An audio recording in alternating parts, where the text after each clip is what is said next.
Brock Lesnar is back. It's interesting because my contention on Brock does not change, which is that Brock has the right to have some resentment. Brock has the right to look around. I mean, there's times in your life when you find out who your friends are. And that can be a blessing and a curse. Because a lot of the ones that you were sure would be there aren't. And I'm sure when Brock got back to the locker room, oh my God, it's great to see, and there was hugs all around. But Brock could have had these guys speaking up for him, and no one did. And it's interesting. Will Smith went through this when he slapped Kid Rock, Chris Rock. But a grand total of nobody spoke up for him. To say, hey man, this is a really nice guy. This is a bad moment, but hold on, let's just take a look at the broader picture. You come out, you speak up for a guy. Nobody did that for Brock. Now, I ended up going down this Brock rabbit hole.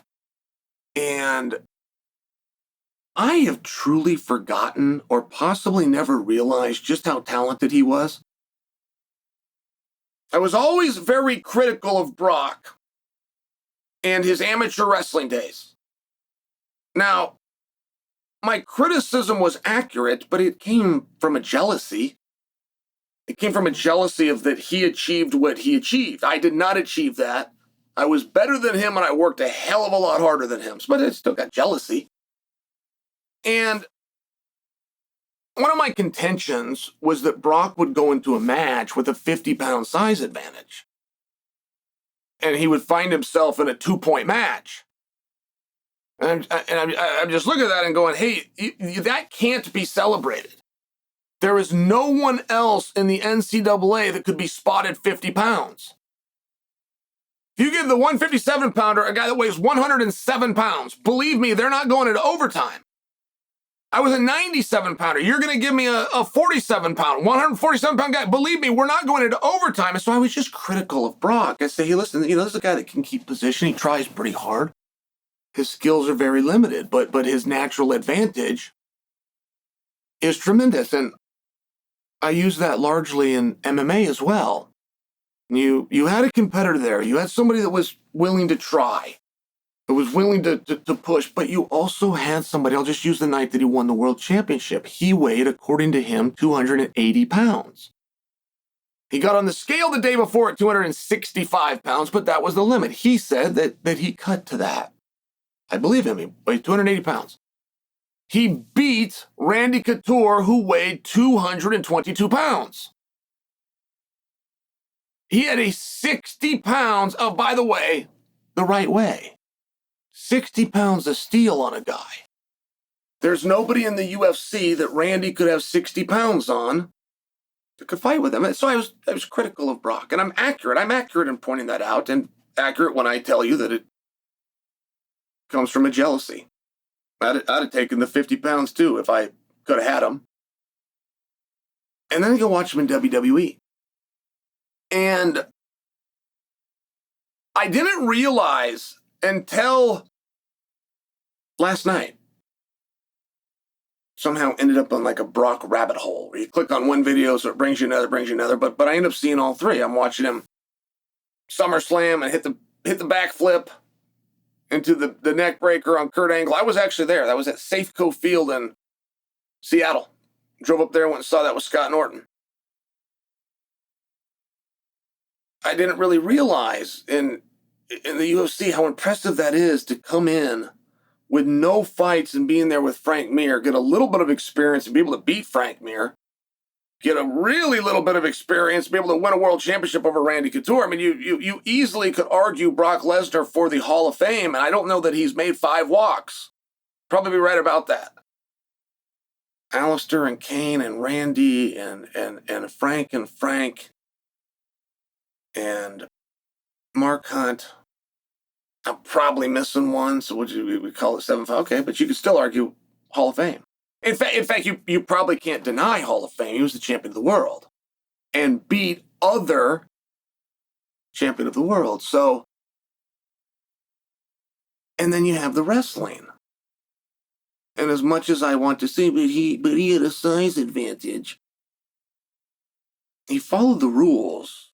He went undefeated. He made 2 trips to the NCAA finals. and won a championship. That is really quite a remarkable career. If you can figure it out in whatever it is that you're doing, but you find a way to figure it out on all levels, in college and wrestling, in the pros as an adult, in MMA as a guy with no experience, and you can find a way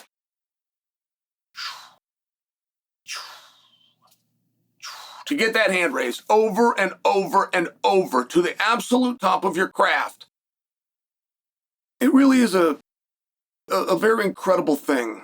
And I think that some of my criticisms in the past towards Brock, I think that those are being revisited. I am right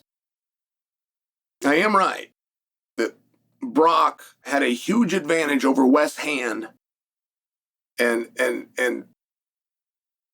needed overtime to beat him. I'm right to be critical of that. But I'm wrong to act as though he didn't still win the championship and do it undefeated. And I'll just share that as an example. When I saw him come back and the high role that they put him in, they bring him in to steal an event of SummerSlam, which is a top 3 event of the year, next to Survivor Series and Mania, in my opinion. Those are the big 3. And they're going to bring him right into top spots. They're going to put him right into main event spots. And we're going to do it without ever addressing what happened. And the people that did not speak up for him, and the fake hugs that he's getting in the back from the people that never spoke up for him. It's interesting. It's just an interesting spot. Overall, it's very good that Brock is back. It really is. There's something special. And there's something about this character, by the way. I would like the hair to be a little bit better groomed. I have never been into a guy that as he gets older tries to look younger. Like if when you were younger, you were a long, shaggy-haired dork, you can do that when you're older. I would think that you'd straighten up, but you can.